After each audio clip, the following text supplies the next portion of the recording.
Everyone has that one anime that got them into anime, a gateway drug, if you will. For a lot of people, it was things like Sailor Moon or Dragon Ball Z, or if you were really awesome, it was Voltron and Kimba the White Lion. Anyway, my point is, it's usually a very typical answer. Well, for me, it's not, because I'm kind of weird. Sure, I had seen Sailor Moon and DBZ, plus Kiki's Delivery Service by the time I was 10, but at that point they were still cartoons for me, and they hadn't been defined as a whole new genre of animation like how I see it today. For me, what got me hooked into anime was a little known 2-episode OVA called Battle Arena Toshinden. And you know what? I'm gonna give this away right now. This movie sucks. It's got little to no story, the characters are boring, and the overall quality of the animation and the voice acting is pretty low. So why did this movie get me into anime? I honestly have no freaking idea. I'm slowly trying to piece together why this, out of everything else I had seen before, was what stuck out to me. Why this one was more special than anything else I had seen previously. Alright, I guess I should look at what this is before I dive into anything else. Like I said before, Battle Arena Toshinden is a 2-episode OVA, but what makes this one oh so special is that it's based around a fighting game, because in the 90s that was such a rarity to come across. So was the idea of this being an adaptation of one of my favorite video game genres turn me on into anime? Well, no, because first off, I had never heard of Battle Arena Toshinden before seeing this movie, and all I knew about the game, even to this day, is that it's more or less Soul Calibur before Soul Calibur, and it was a fighting game that had Earthworm Jim as an unlockable character. So no, that didn't make this anything special. So, was there anything about the story that drew me in? Well, the story takes place in between the fighting game tournaments held in the game. There's an evil organization that wants to create an army of ultimate fighters, but creating a super powerful soldier isn't enough to hold its own against a clever opponent, so they send out this dude named Sho to battle all the previous fighters from the last tournament and gather their fighting data. Two of the top fighters from the last tournament, AG and Kyan, get wind of Sho's activities and they run off to warn the other fighters, and that's your story in a nutshell. If you want more than a breakdown than that, the first episode is about AG warning his love interest, Sophia, and having a run-in with Sho, who, in an incredibly predictable twist, turns out to be a cyborg version of AG's long-lost missing brother.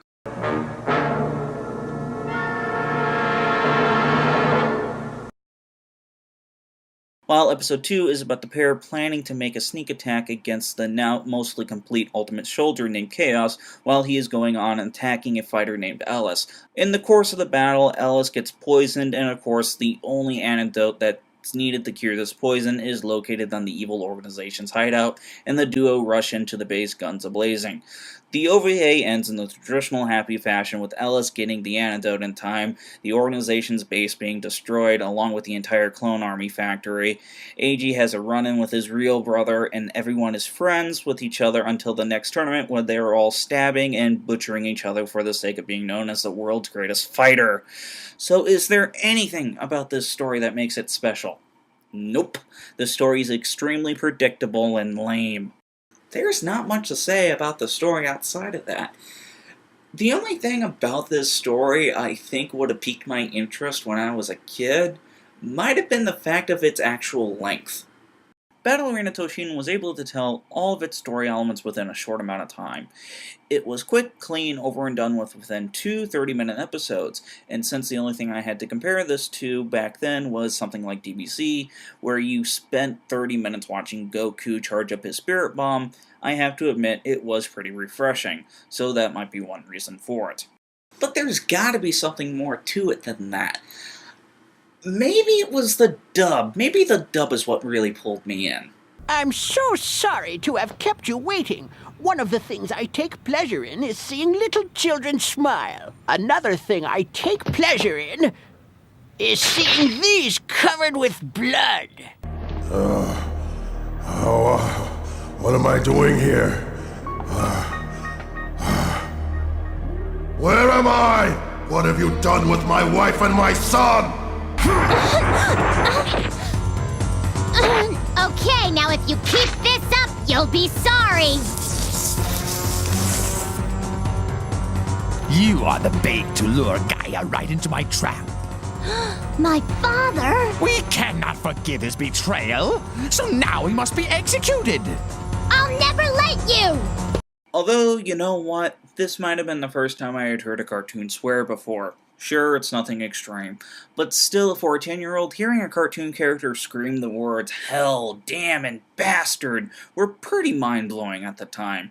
So I'm sure my vocabulary grew 3 sizes the day I saw this movie. Okay, maybe it was the characters. Maybe there was something about the characters I found really interesting. No, that can't be it, because even when I was a kid, I really hated these guys. You know how almost every fighting game has one main rivalry? Like BlazBlue has Ragna versus Jen, Mortal Kombat has Scorpion versus Sub-Zero, and let's not forget about the biggie, Ryu versus Ken. Well, see, most other fighting series at least try to hide the fact that their main rivalry is nothing more than a copy of Street Fighters. But with Battle Arena Toshinden, they don't even bother trying to hide the fact. Seriously, AG is Ryu with a katana, and Cayenne is Ken with a broadsword. They don't even try to screw around with the coloring of their costumes. Not only is their outfits the same color schemes, but they have the same freaking nationality. AG is Japanese, and Cayenne is American. There's coincidence, and then there's freaking stealing. But you know what? Maybe this is a good thing. Maybe the fact that these characters were already so seemingly familiar to me was one of the reasons why I was able to get drawn in as much as I was when I was 10. It possibly made the connection that since these guys look like these guys, they must be cool too. So there's really only one thing left to talk about, and that's the good old ultra-violence. The action scenes in this movie are still pretty entertaining to watch. Every fight in this movie feels different from the last, and you do feel the stakes getting raised higher and higher throughout the course of the movie. Plus, there is lots and lots of blood. And thinking back, this might have been the first time I had seen a cartoon character bleed before. And I wouldn't be surprised if this anime was the reason why I like my fight scenes to be filled with buckets and buckets of blood. So yeah, thanks for that, Battle Arena Toshinden. Thanks for giving me my blood fetish. Well, I think that covers just about everything I liked about this movie when I was a kid. Nowadays it doesn't stand up so well, but I gotta admit, when I was 10, this movie was dark and yet strangely familiar. You're forgetting one final thing, Hitch. And what might that be, Steve? This was the start of it all. Joe, what's going on with your voice? You can't run away from this forever. Okay, what's going on with the eyes? This is where it all started. The start of what? Us. We were born from this movie.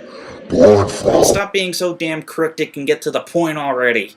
This was the movie that you first saw anime boobs in. Oh, I had completely forgotten about that. So what's with the eyes? Well, it was gonna be this whole entire we are part of you thing. Woo, be afraid of the fact that you're the only real pervert on this show. Nah, I think everyone who's watching kind of knows that already. So I take it that you aren't going to be needing our help anymore. Nah, I think I've got it from here. Alright then, let's go ahead and get going. But remember, we will always be in your hearts. I think you can turn the voice off now, Joe. I can't, I think it's stuck. God, what a bunch of prats. At least I don't have to worry about them anymore. What was I talking about? You know what, screw it. This is Hitch, signing out.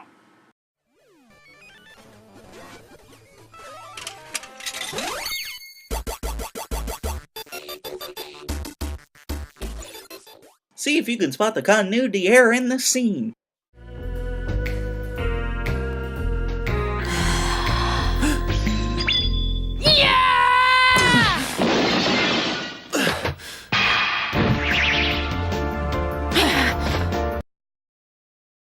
Next week, porn!